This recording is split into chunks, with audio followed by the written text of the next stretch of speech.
Is Hereditary the scariest movie of either all time or of modern horror movies? Yes. I am curious if this is going to get us like ripped up in some comment sections. I think, you know what? I think there's a fair balance of people who think it's overrated and other people who think, you know, it's really great.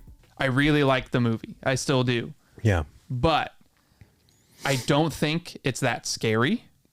I think it's a good movie more than it's a scary movie. Yeah. And really what I think the movie does well is build a really good sense of dread and tension.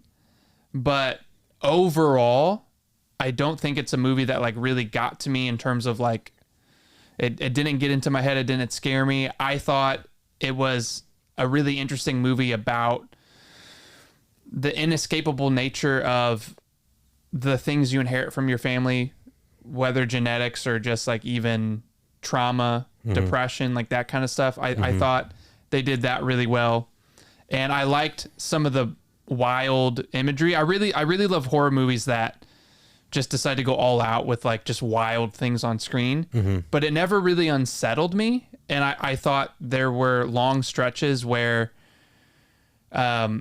he was trying to build tension and it never went anywhere, and it almost got a little monotonous. Like there was almost too much dread. It was just like there were long stretches in the beginning where it was just like, this is like just so dreadful it's almost monotonous. I do think it was really scary, and it wasn't the thing I love so much about it was that it didn't scare me in conventional ways.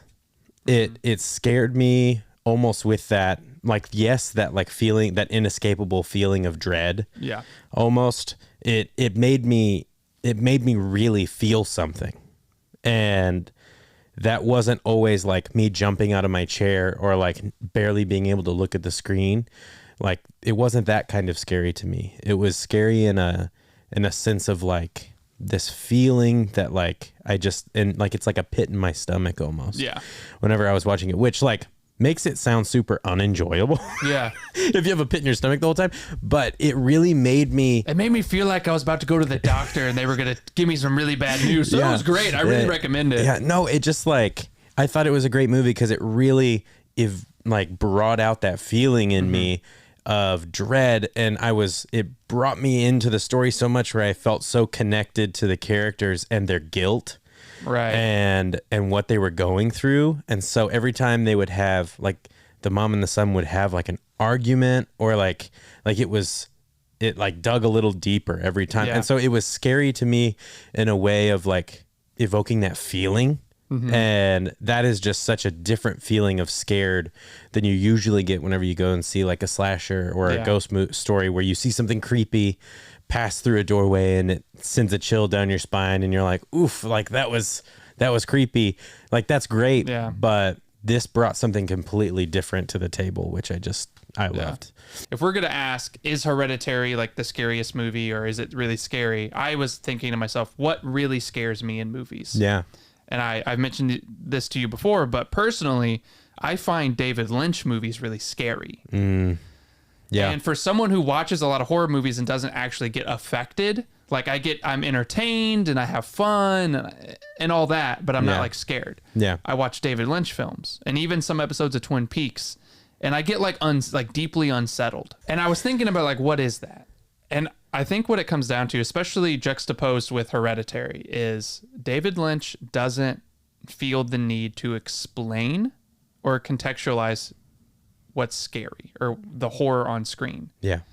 It's very subconscious and it doesn't ever really make sense. And for me, that's really scary, is when you see an image and it's not overtly clear, like this is about depression. Yeah. Or this is about trauma. Yeah. Or like this is about how families pass this along. Like with Hereditary, I felt like I got to the point where I was like, oh, I know what this is saying.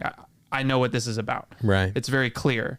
Right. David Lynch, it's like, it's a little bit more of the subconscious. It's a little more dream logic. It's unexplained at times. It's not random. Like you can sit there as a viewer and go, I think he's doing this with it and theorize. But the fact that it can be so many different things makes your brain keep circling back to it and circling back to it. Yeah. And there's something about that unexplained nature to when you're in the red room, Fire Walk with Me, and Laura Palmer just screams bloody murder. Yeah.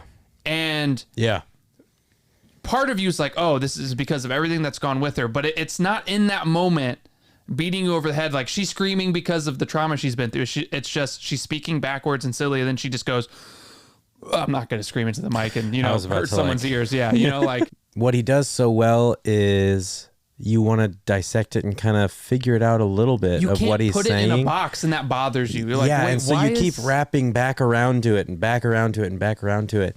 And so, yeah, that scene in particular in the bedroom in Fire Walk with Me, I think Laura Palmer's in the bedroom and like she sees the painting and starts kind of connecting the dots of what's going on. And David Lynch doesn't cut films like it's horror. Like, like in horror movies, they edit it to really make it clear it's supposed to be scary. Like they'll jump cut, or they'll push in, or they'll do like a quick zoom or whatever. Or with the music too. Or with the music. Yeah. With David Lynch, it's like, here's a 30-second shot of a stairwell and a ceiling fan.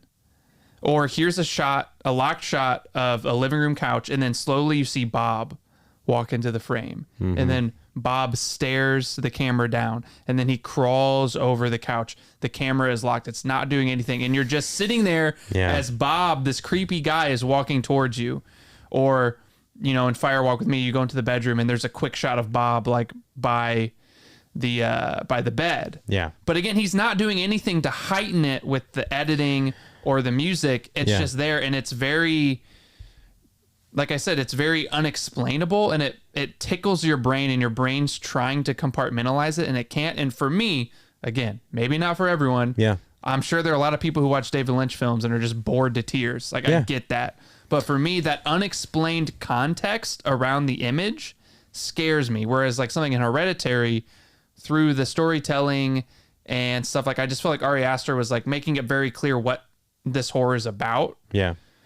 And I could easily put it in a box, and that's great. Again, I think it's a great movie. Right. But it didn't like frighten me. To you, there's nothing more scary than like what's happening in a David Lynch film. To me, there's nothing more scary than like a culty kind of like family, like tragic grief. I will say, I love me loss. Some cults. I do too. Yeah. Like tragic grief and loss, and that feeling of like heaviness, like that's horror to me. Like that's hell to me. So it's like that has my number. And so would you say with Ari Aster, it's like the inability to do something? Like you're like, these characters are like locked in this position. You're kind of stuck. Yeah. Yeah. And there's no kind of escaping, it seems like, what's coming. Sometimes I swear I can feel them in the room. And once again, subscribe to the YouTube channel. Be on the lookout. There's going to be some Halloween content on the YouTube channel that won't be on the podcast, and vice versa. So be on the lookout. And again, thank you for watching. Thank you for listening. And we're just getting started with this October. That's right, man. October 5th. Hell yeah. Bye. Bye.